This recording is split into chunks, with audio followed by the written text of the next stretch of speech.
Right, this is mid.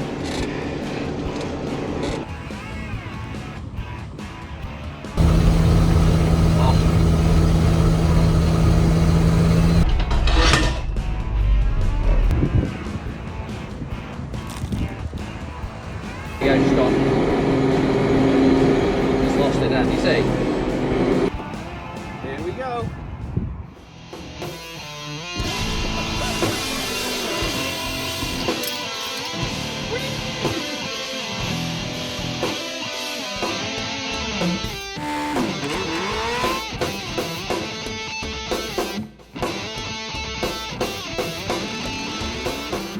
Welcome back to the Anarchy Garage. We're now on the other side of the Unimog and we are about to head home. Yeah, so on a previous episode you will have seen that we've just bought our amazing Unimog, which is our new tow vehicle. But right now, we're going to drive it for the first time back from Newcastle. Yeah, it's going to be a long drive, but we are very excited. I think there's going to be lots of conversations in what we're going to do with it. So, yeah, stay tuned and let's get on the road. Drive.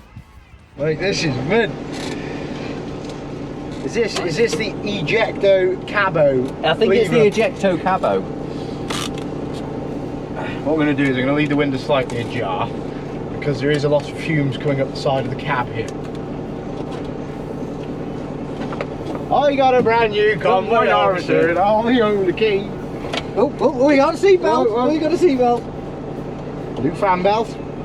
New fan belt. There is a Napa store just around the corner.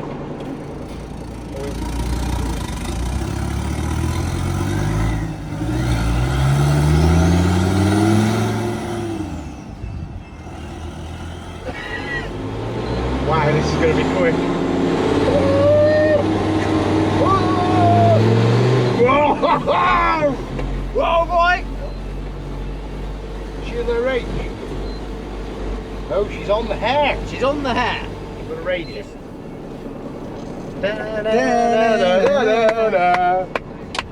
So, this is our Unimog. So we've just bought this. This is the first time we've been out in it. So I am not very good at driving it yet. No, not very good. But I'm trying to work out staying between like 2,500 revs, which is very bizarre. But yeah, it's big. Yeah. She's heavy. Drives like a tractor. I love it. It's like, this is the dream. It's a Unimog. This is cool. Yeah, this is about as cool as it gets. We need to knock the council effect out of it with the white and clean it. Yeah.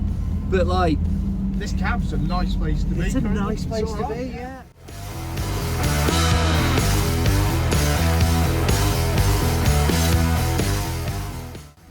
So just for the camera record, my sat nav saying it's going to take us 3 hours and 39 minutes with an estimated arrival time of 2:58 p.m. this afternoon.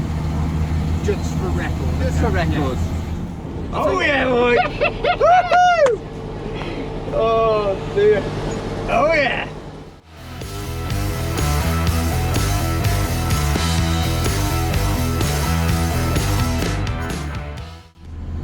She's running out of tow up here, dude. Drop it down again. Again.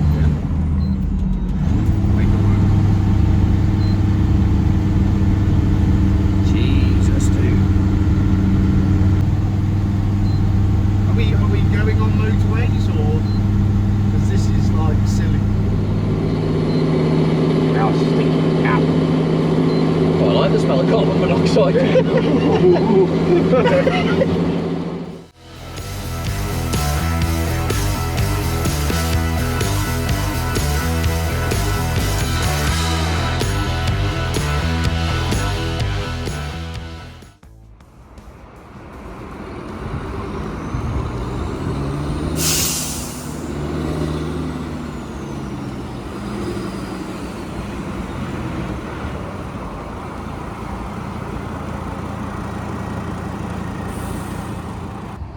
So we've stopped at the first services along the dual carriageway and just checked the Unimog over. All of a sudden we had a big noise, and the noise from the exhaust moved from passenger side to the driver side, and what it's actually done is broken further up the system. So it's kind of no panic, it's just the noise has moved, so that's good. Topped it up with diesel, everything else looks fine. We're checking the levels now and then hit the road again.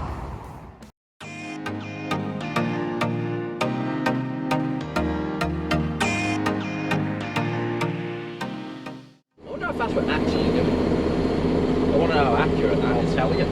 I have an app. So on the way up here on the train, we had a Google to see what was the cruising speed of a Unimog. The one would do 60 mile an hour and the other one would do 37. I'm starting to dislike you. Probably get a bad reflection there. I hope that radio works. I really do.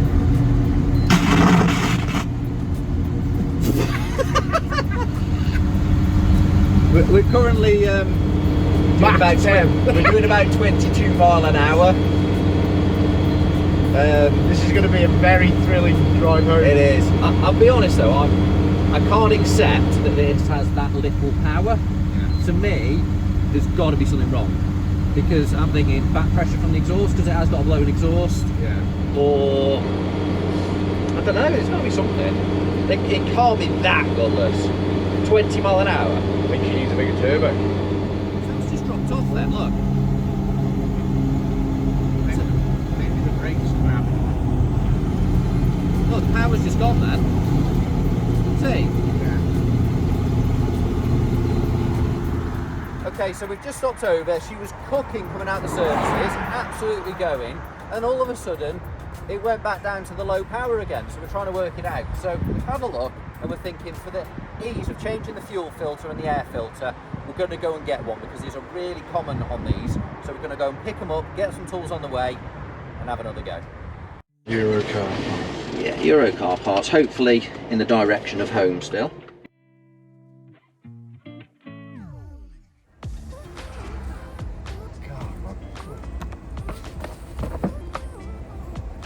Dog bed, anyone? Well, that's probably why we're going so slow. There's like 50 kilograms worth of like diving weights on there.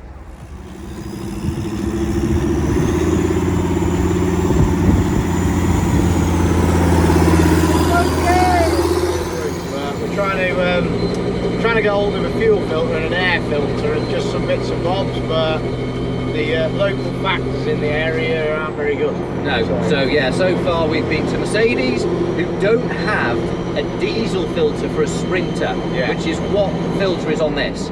Like, what on earth? Yeah. Euros, no problem, it'll be here in 2 hours. The problem is, 2 hours of travelling for us is a long way. Yeah. That's something on tees. We've got full tank of juice, cable ties, duct tape, anything to get us out of trouble. And Or into trouble. Or into trouble, yeah. We've got, well, sat nav saying about 3 hours 41, but it's going to be more like 5, 6, maybe, we'll see. So yeah, keep on trucking.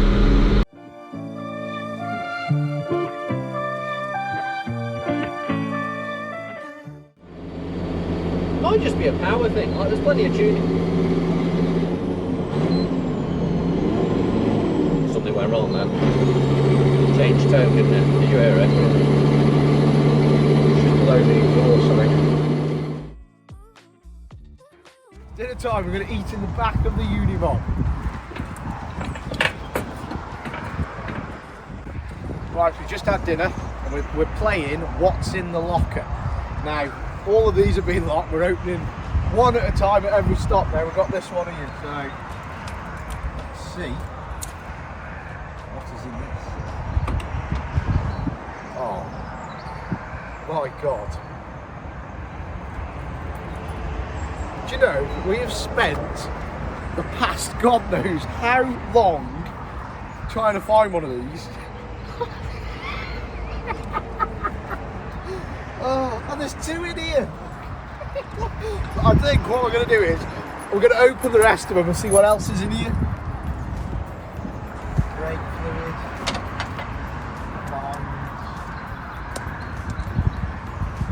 I don't think I will ever get over the fact that we've spent 3 hours looking for a fuel filter that is genuinely really common, and we had 2 in the truck.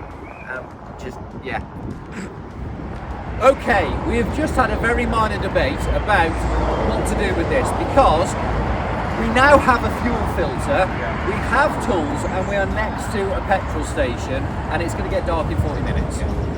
So we're thinking, rip the bonnet off, put the new fuel filter on, and pressure to see if it solves the problem.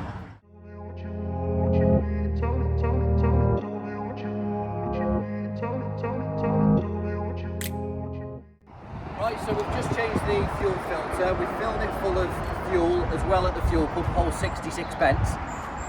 Bolted it back together. Honestly, one of the best and easiest, simplest fuel filters ever to change, which is why we're doing it right now.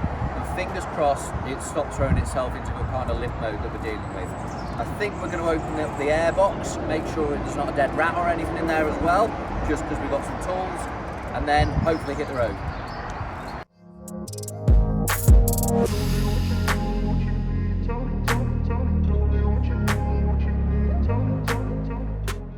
So we just left the services. We've obviously found two brand new fuel filters on board. It's typically. just mental, isn't it? Yeah. Mental. Can't believe it. So yeah, we've swapped them over, chucked the new fuel filter on, and yeah, hit the road, and fingers crossed it'll start running a bit better.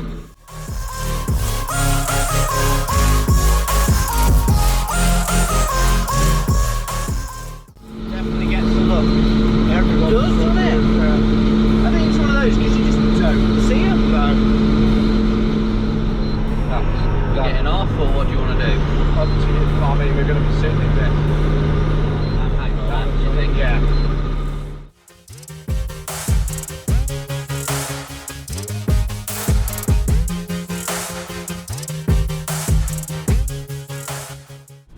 Yeah.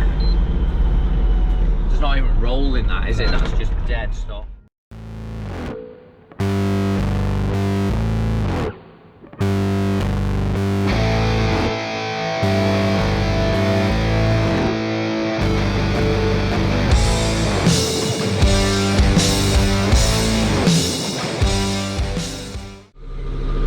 I think we've got a queue now of all the other motorway boys who want to say.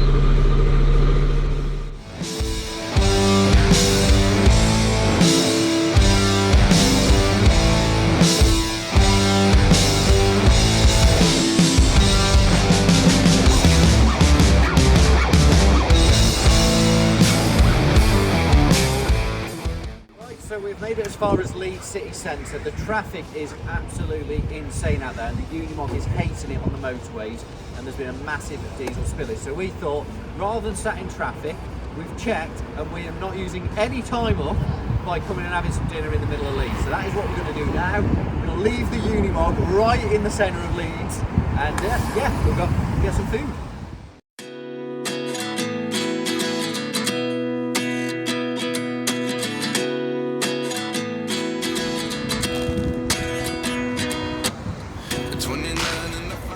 Some nice gentleman has left us a car parking ticket for parking a truck in a loading bay. Wise move. So we're now manoeuvring our way out of Leeds, and I don't know if you noticed, we've been there about an hour. Yeah, an hour. Added about 20 minutes onto our journey. Yeah. And we smell like we've been at a funky barbecue is what I'm going to say. Yeah, we went to a very strange restaurant and you have to cook your own food. Yeah, so if we're all ill in the morning, we know whose fault it is. Our own, because they made us cook it. Yeah.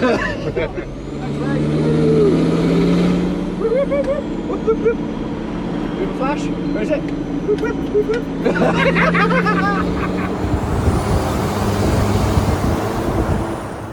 And I'll do what I love till my heart stops beating. I'm feeding this demon. Got a taste, can't erase it. We've got an issue. We're not sure what it is. You'll be cruising along nicely, then you'll come up a slight gradient. And we've had it running absolutely fine, but you come up a slight gradient in a certain scenario and it'll just completely drop flat. It's like the turbo's dropped off the side of the engine. So we've had a bit of a look, check the EGR valves working, and we're just checking the back pipes to the actuator on the turbo, see if that's, you know, holding pressure. We're on a bit of a thing of we don't know where we're going with it. We're trying to diagnose it to get back up to about 55 miles an hour, which is a nice Cruising speed, So, actually, yeah.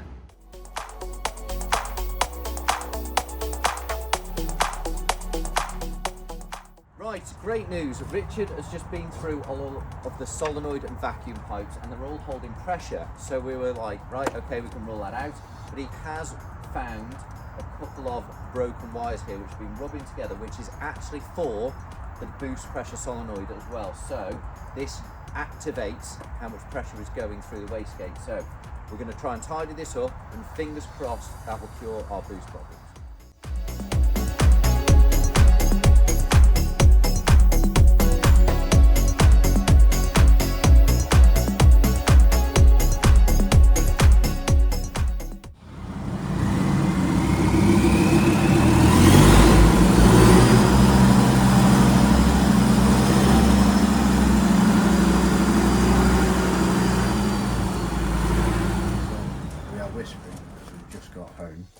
We have spent 14 hours travelling back from Sunderland, Newcastle area.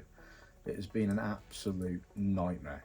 It hasn't been. It's been an awesome road trip. It's been a good adventure, but yeah, everything from public transport going wrong at the start to just crashes on motorways and repair jobs with this. This has been brilliant. It really has actually been very reliable, but it's fallen into limp mode quite a few times, and it's just slowed us up so much, hasn't it? But I think we've done some running diagnosis on the way down, and we've got lots to attack. But and do you know what? We've actually cured a lot of stuff which I think would have taken like weeks, months to cure. All by just actually hitting it and repairing it as we've gone. So we've actually got stuff to make better, which is pretty cool. But yeah, it's now just turned 1 AM. So that's why we're keeping our voices low. But thank you for watching this episode of the Anarchy Garage. See you next time.